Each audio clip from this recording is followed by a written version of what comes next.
Yo, assalamualaikum warahmatullahi wabarakatuh. Balik lagi di channel Yusuf Putro. Oke, kita akan ngebahas sebuah buku yang menurut gue ini sangat menarik. Buku ini dikarang oleh Abdul Qadir Umal Maulad Dawileh. Buku ini berjudul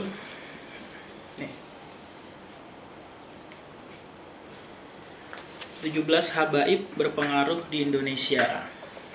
Kenapa gue ngambil ini? Karena gue rasa banyak dari kita yang nonton di sini juga belum tahu mungkin ternyata ada orang-orang berpengaruh, walaupun banyak, sebenarnya masih banyak lagi yang berpengaruh.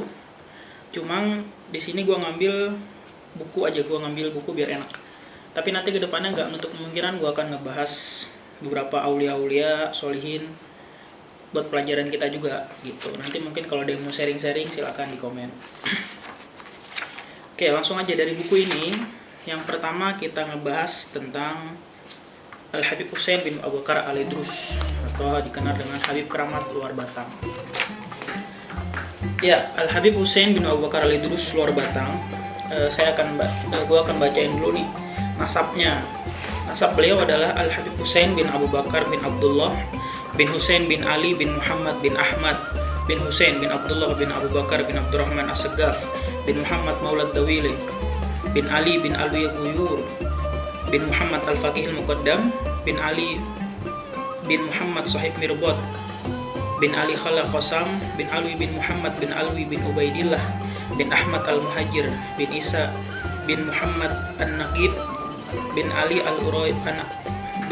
Al-Uraidi bin Ja'far As-Sadiq bin Muhammad Al-Baqir bin Ali Zain Al-Abidin bin Husain bin Ali bin Abi Thalib, suami dari Fatimah Zahra binti Rasulullah Shallallahu Alaihi Wasallam. Al-Habib Husain bin Abu Bakar Al-Idrus ini lebih dikenal dengan Habib Keramat Luar Batang. Ya, Habib Husain bin Abu Bakar Al-Idrus Luar Batang ini lahir di daerah Mikok dekat Hazam, itu di daerah Hadramaut. Beliau dilahirkan sebagai anak yatim. Beliau dibesarkan oleh seorang ibu yang sehari-harinya hidup dari hasil memintal benang. Dan ketika beliau kecil, beliau diserahkan atau diberikan kepada seorang guru ulama sufi pada masa itu. Dan di sanalah Habib Husain menerima tambahan pembelajaran ilmu thariqah. Nah, dari sang guru ini, gurunya Habib Husain ini mandang bahwa Habib Husain ini memiliki kelebihan dan perilaku yang berbeda dari teman-teman yang lainnya. Dia melihat dari akhlaknya, dari sifatnya, dan lainnya itu berbeda dengan yang lainnya. Nah, setelah menginjak dewasa, beliau, Al-Habib Husain bin Abu Bakar Al-Idrus ini berkeinginan untuk melakukan perjalanan dakwah, menyiarkan dakwah Islam di perbelahan bumi lainnya. Sehingga dia minta izin sama ibunya untuk melakukan dakwah di luar wilayah dari Hadramaut. Untuk meyakinkan ibunya, sebenarnya awalnya tuh ibunya ini nggak mengizinkan, cuman beliau minta izin dan bilang sama ibunya, wahai ibuku, janganlah takut dan berkecil hati, apapun yang terjadi akan kuhadapi dan senantiasa kita bertawakal kepada Allah. Sungguhnya Allah selalu bersama kita.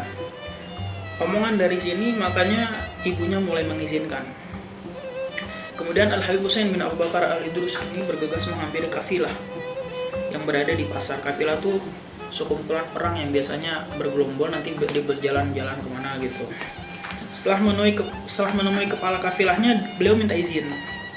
Dan akhirnya beliau mendapatkan izin dari kepala kafilahnya yang akan berlayar ke daerah India. Besoknya berangkatlah Al-Habib Husain ini dan kafilah itu ke India. Sampainya di daratan India, ini ada kisah menarik. Sampainya di daerah India, beliau tiba di daerah kota Gujarat namanya. Nah, di situ mayoritas daripada masyarakatnya itu kebanyakan agamanya beragama Buddha. Nah, pada saat itu pas lagi datang itu bertepatan lagi ada namanya musibah kekeringan. Nah, lagi ada di dilanda kekeringan.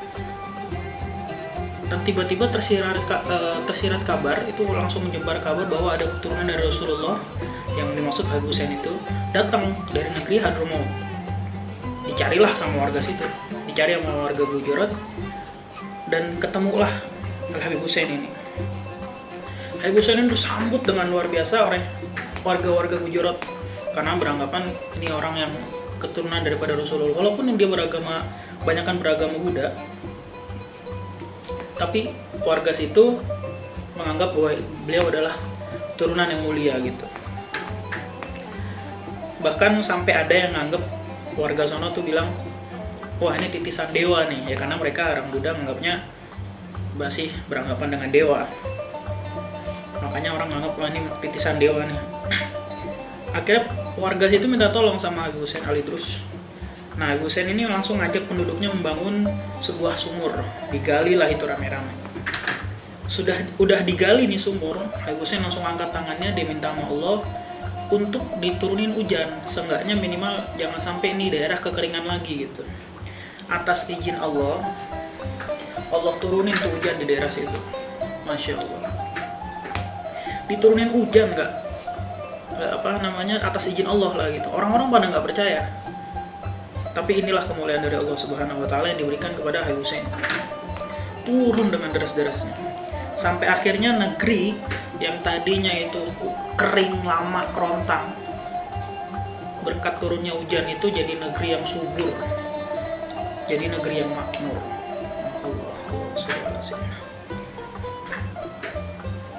Dan akibat dari itu makanya banyak dari orang-orang Buddha yang beragama di sana melihat kejadian ini langsung berbondong-bondong masuk ke agama Islam. Nah, ini dakwah Islam tuh mulia banget ya gitu. Allah memberikan segala cara. Habib Hussein ini belum sempat ngajak ayo masuk Islam, enggak. Malah orang-orang yang nanya sendiri gitu. Kira masuk Islam lah, banyak yang masuk Islam di atas itu. Nah, mulai dari sini mulailah babak baru daripada Habib Hussein bin Abu Bakar Al-Idrus ini dalam berdakwah. Beliau memberikan pengajaran tentang Islam kepada banyaknya mu'alaf yang ada di situ. Beliau menetap beberapa waktu. Nah, di buku ini nggak disebutkan berapa lama beliau tinggal di daerah Gujarat. Sampai akhirnya tatanan Gujarat ini beliau merasa udah mulai berubah nih. Udah mulai dari yang tadinya bencana kekeringan, terus sampai penduduknya mengadut yang agama Buddha menjadi agama Islam. Akhirnya beliau bersama para pedagang Gujarat ini, ada lagi beliau setelah menganggap ini semua beres, beliau bersama pedagang-pedagang Gujarat ini meninggalkan daerah India, mulai berdakwah lagi pengen berdakwah di daerah lain lagi. Dan sampailah Habib Hussein ini di daerah Asia Tenggara, tepatnya di negara kita tercinta Indonesia, tepatnya di kota Batavia atau Jakarta nama dulunya Batavia, yang mana dulu itu adalah sebagai pusat daripada pemerintahan Hindia Belanda. Habib Hussein ini datang di Batavia sekitar umur tahun 1746 Masehi untuk berdakwah dan menyebarkan Islam. Nah, pada waktu itu diperkirakan Habib Hussein ini sekitar umur 25 tahun. Beliau datang di pelabuhan Sunda Kelapa yang dikuasai oleh VOC. Nah, dikisahkan ketika beliau sampai di daerah VOC ini, beliau datang pertama kalinya tuh namanya di Kampung Baru, daerah Pasarikan, Jakarta Utara. Daerah ini merupakan pertahanan Belanda di Jakarta yang mana pada waktu itu merupakan kawasan terlarang, jadi nggak boleh sembarangan orang masuk gitu. Beliau datangnya di daerah situ, sampai akhirnya company ada yang tahu, terus Habib Hussein ini dan sama pengikutnya digiring keluar Teluk Jakarta menggunakan sebuah skoci. Nah, pas naik skoci tau kan, skoci yang kapal kecil gitulah. Nah, pas sudah naik skoci ini, beliau terombang-ambing sampai terdampar di suatu wilayah dan diselamatkan oleh seorang Tionghoa. Nah, ini Tionghoa ini bernama Haji Abdul Qadir yang makamnya berada di sebelah daripada makam Abu Bakar Al-Idrus. Nah, kalau kita udah mungkin sering ziarah ke sana, ada di sebelahnya kubah kecil di sebelah makam beliau. Nah, itu dia makam daripada Haji Abdul Qadir. Beliau seorang Tionghoa. Beliau menyelamatkan Habib Hussein ini, lalu disembunyiin nih di rumahnya. Orang Batavia dulu akhirnya tahu ya, kemudian berguru pada beliau, banyak yang tahu akhirnya. Pelan-pelan seiring berjalannya waktu tahu bahwasanya ada seorang ulama yang tinggal di rumah Tionghoa ini belajar pada pelan-pelan. Akhirnya banyak yang belajar sama beliau. Nah, proses masuknya Islam ini agak pesat nih di Batavia melalui Habib Hussein ini. Nah, ini dikhawatirkan oleh para company terdahulu, oleh penguasa VOC yang kala itu dikhawatirin bakalan ngeganggu. Nah, ini bibit-bibit orang company dulu ngira dakwah Islam itu mengganggu tatanan, takutnya begitu dulu. Kalau sekarang nggak tahu deh, gue sih enggak. Akhirnya Habib Hussein ini ditangkap sama rombongannya nih, ditangkap, dimasukin ke dalam penjara tuh, teralis besi lah. Di dalam teralis besi ini Habib Hussein ini nggak kendor dakwahnya. Beliau tetap menyampaikan ajaran-ajaran Islam. Beliau tetap berdakwah di dalam penjara, Allah karim, la haula wala quwata illa billah. Beliau menyampaikan pesan-pesan agama kepada orang-orang yang ada di dalam tahanan. Nah, sipirnya nih yang menjaga penjara ini ngelihat, wah ini nggak bisa nih kalau diginiin terus nih, takutnya malah nyebarin yang enggak gitu. Akhirnya dipisahin lah Habib Hussein ini, dipisahin sebuah penjara sendiri kecil. Nah, dia terpisah daripada yang lainnya. Tapi ada kisah menarik ketika sudah dipisah.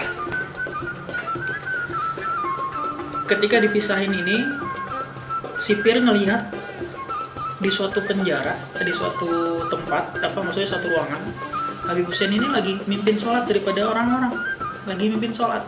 Sedangkan dilihat di di ruangannya, beliau sedang tidur pulas. Nah, memang kalau Allah ngasih kelebihan sama umatnya, sama makhluknya, nggak ada yang bisa, kadang di luar logika gitu maksudnya. Saking bingungnya nih orang, bolak-balik dia ngeliatin, ini kok jadi imam di sini, tapi kok di ruangannya dia lagi tidur nyenyak gitu maksudnya. Dan kuncinya tuh dicek lagi sama sipirnya, kuncinya rapat, nggak ada yang kebuka, semuanya rapat gitu.